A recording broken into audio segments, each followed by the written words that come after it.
So at last we get to our first full reading from the New Testament, the Gospel according to Mark. I know it's taken a long time for us to get to this point, and I'm sure you may have been frustrated by that, but I think the background will stand us in good stead as we begin to read for the rest of our time together the content of the New Testament itself. Matthew, Mark, and Luke are called synoptic Gospels. The word synoptic comes from a Greek word synoptao, which means to be seen together, to be taken together. The idea is that you can look at the Gospels in parallel columns side by side and note that the Gospels have striking similarities and striking differences. The Gospels, in many respects, agree with one another. In other respects, they disagree. And so scholars have to account for that. And the typical way they do so is to talk about the synoptic problem. The synoptic problem can be stated as a very simple question. How do we account for the striking similarities and differences between the Gospels of Matthew, Mark, and Luke? Let me say that again. The synoptic problem can be phrased as a simple question. How do we account for the striking similarities and differences between the Gospels of Matthew, Mark, and Luke? Now you'll note that we haven't included John in the synoptic problem or in this discussion because the Gospel of John is so strikingly different from Matthew, Mark, and Luke that it has to be considered on its own as a gospel that relies in large part on traditions that are entirely different than those that stand behind the Gospels of Matthew, Mark, and Luke. The most common solution to the synoptic problem is called the four-source hypothesis. This theory posits four sources to account for those similarities and differences between Matthew, Mark, and Luke. According to this theory, Mark is the earliest gospel written, and it is used as a source, a literary source, by the authors of Matthew and Luke. That's known as Markan priority, that Mark is the first gospel and that Mark functions as the primary or chief source for two later gospels, the Gospels of Matthew and Luke, in writing their gospels. But Matthew and Luke also share a second source, a rather large source, a primary source, and that source is called Q, which comes from the German word Quelle, which means source in German, and consists of 170 sayings of Jesus. The Q material has almost no narrative content. It doesn't tell stories about what Jesus did and how he went from place to place. Rather, it's simply a collection of Jesus' sayings. The Gospel of Matthew seems to have an additional source, which we refer to by the letter M, meaning Matthew's special material. And when we look at where that special material is located, we find it primarily at the beginning of the Gospel, in the way in which Matthew recounts the birth of Jesus, and primarily at the end of the Gospel, in the way in which Matthew recounts the appearances of Jesus after the resurrection. Luke also has special material, which we refer to by the letter L, Luke's special material. And once again, that material is found largely in the beginning of the Gospel, where Luke accounts the gives an account of the birth of Jesus, but he also gives an account of the birth of John the Baptist, which is found nowhere else in the New Testament. And then we also have Lucan special material at the end of the Gospel when Luke tells his particular version of how Jesus made appearances to the disciples after the resurrection, accounts that are found nowhere else in the New Testament. But Luke has special material also sprinkled throughout the Gospel. There are several parables in the Gospel of Luke, beloved parables. For example, the parable of the prodigal son or the parable of the Good Samaritan that are found only in Luke's Gospel.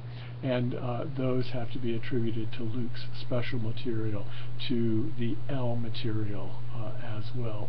So the four sources that make up the four-source hypothesis are the Gospel of Mark as the primary source for Matthew and Luke, Q, whom both Matthew and Luke use to supplement Mark's Gospel, and then the special material M, which supplements Matthew's Gospel, and the special material L, which supplements Luke's Gospel.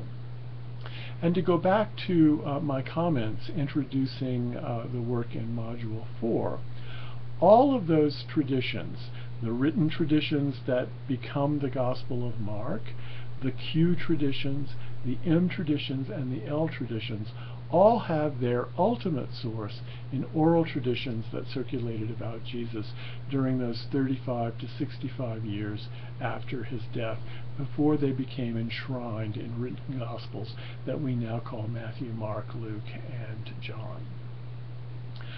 Mark was written anonymously by a Greek-speaking Christian outside of Palestine, usually assigned to Rome. The Gospel is, as I mentioned in introducing Module 4, a compilation of oral traditions. It may be that Mark also relied upon written sources. For example, Mark may have relied upon a written source in framing the account of Jesus' trial, crucifixion, and death, what is called the Passion narrative. Passion referring to Jesus' suffering and death, from the Latin word passio, which means to suffer or to die. The Gospel of Mark is rooted in a Jewish worldview. That's why it was very important to read that material in chapter 3 of Ehrman's book.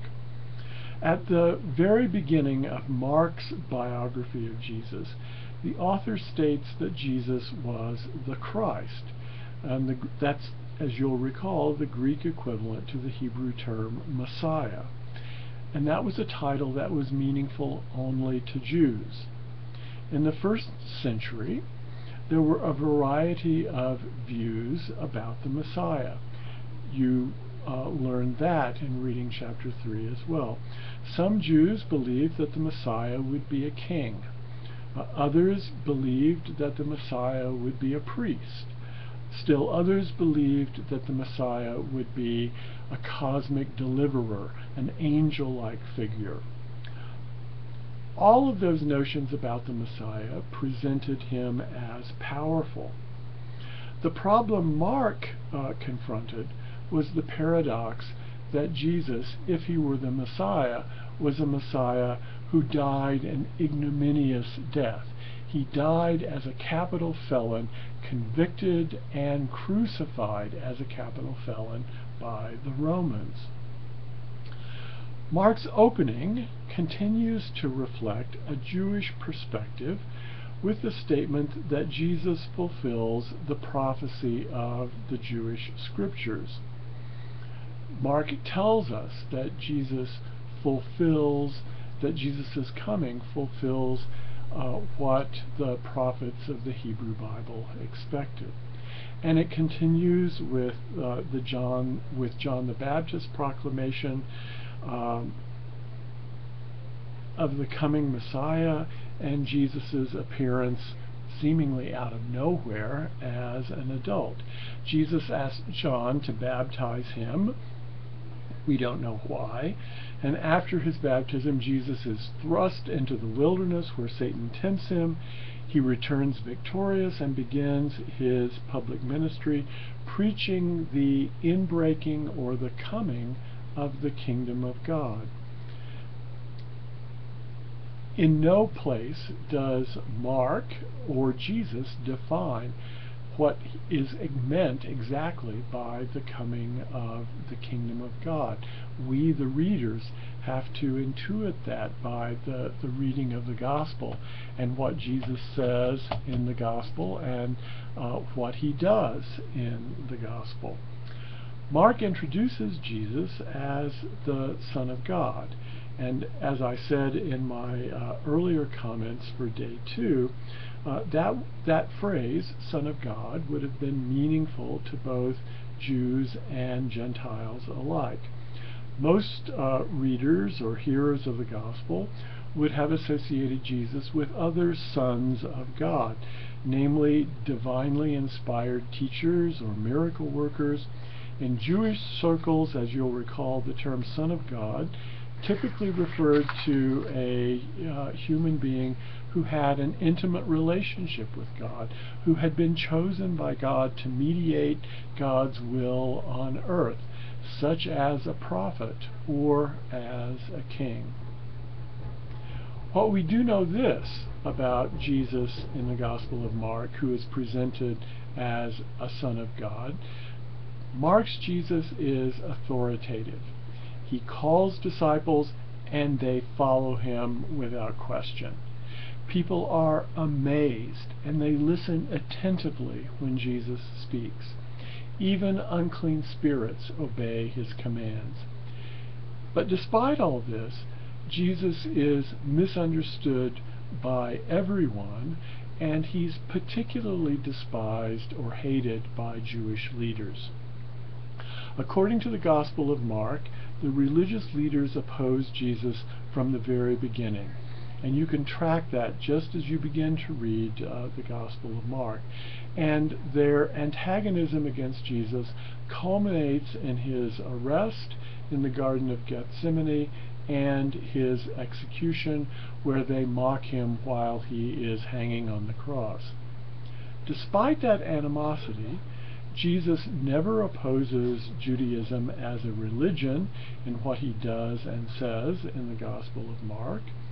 And even though the religious leaders challenged and were offended by Jesus' interpretation of the law, Mark continues to portray Jesus throughout the Gospel as the Jewish Messiah, not as some Greco-Roman deliverer.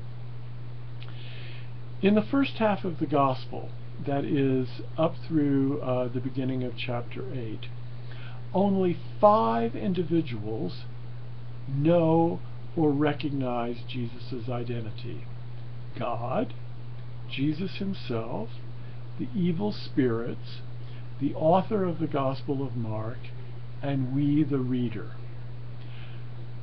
As you will note, not even his family or his closest disciples understand who he is.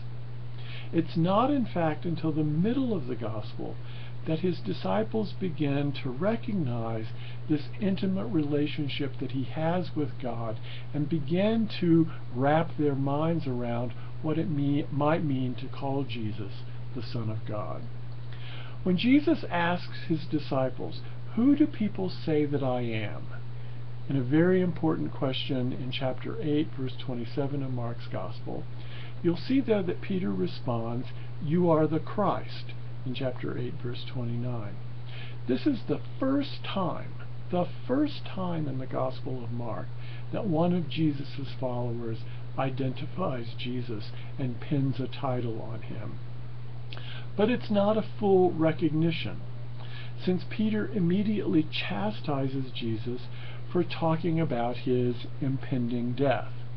Indeed, the word that is used there in the Gospel of Mark when Peter chastises Jesus is that Peter exorcises Jesus. It is when Jesus talks about his own death that he has a demon that Peter somehow must cast out, because Peter can't accept the possibility that this Messiah, Jesus, whom he's only begun to recognize, might die, and particularly die in the way that Jesus says he's going to die, by crucifixion at the hands of the Romans. Jesus predicts that death 3 times in the Gospel of Mark. And in the latter part of Mark's Gospel, it focuses exclusively on Jesus' death, starting with chapter 11. Chapters 11 through the opening of chapter 16 focus on Jesus' death. Fully 1/3 of the Gospel of Mark is taken over to a recounting of the events that lead up and concern the crucifixion of Jesus. Mark explains that it is precisely because Jesus is the Messiah that he must die. And that's a paradox. It is because Jesus is the Messiah that he must die. His death will serve, Mark says in chapter 10, verse 45, as a ransom for many. It is as if people are being held hostage by the forces of evil and the power of sin, held hostage by the domination of the Roman Empire, and somehow Jesus' death is the means by which people are freed from that captivity. The narrative continues with Jesus' entry into Jerusalem, his teaching and demonstration in the temple, a demonstration that leads to his arrest, his trial before the Jewish court, and before the Roman governor Pilate. But even at the end, Jesus' disciples do not understand his identity and his mission. Judas hands Jesus over. Peter denies Jesus. We'll spend some time talking about that denial and its implications for the way in which Mark structures the narrative at the end of the gospel. His other followers scatter to avoid being arrested as well. Jesus is left to die alone. He's stripped away of his followers and dies a lonely death on a hillside, wondering if God has abandoned him. Mark uses 2 events at Jesus' death to illustrate the reality, however, of Jesus' messiahship, even at the moment of his death. First, when Jesus dies, the curtain of the Holy of Holies in the temple is torn into 2 pieces. By means of that story, Mark implies that Jesus' sacrificial death for all people gains full access to God by means of not the temple sacrifices and not by the activity of the high priest, but by trust in Jesus' saving activity. Second, and this is even more striking, is the pagan soldier at the foot of the cross, who recognizes and confesses Jesus as Son of God at the very moment when Jesus gives up his final breath and dies. Throughout the gospel, all of the Jews, including Jesus' closest followers, that is, the disciples who were themselves Jewish, fail to recognize Jesus' messiahship. Ironically, then, it is a Gentile who first confesses that truth, that is, the Roman soldier. As we're going to see, Mark ends his gospel in a very abrupt way. The day after the Sabbath, Mary Magdalene, Mary the mother of James, and Salome came to Jesus' tomb, and they found it empty. A young man tells them that Jesus has been raised and instructs them to tell the disciples.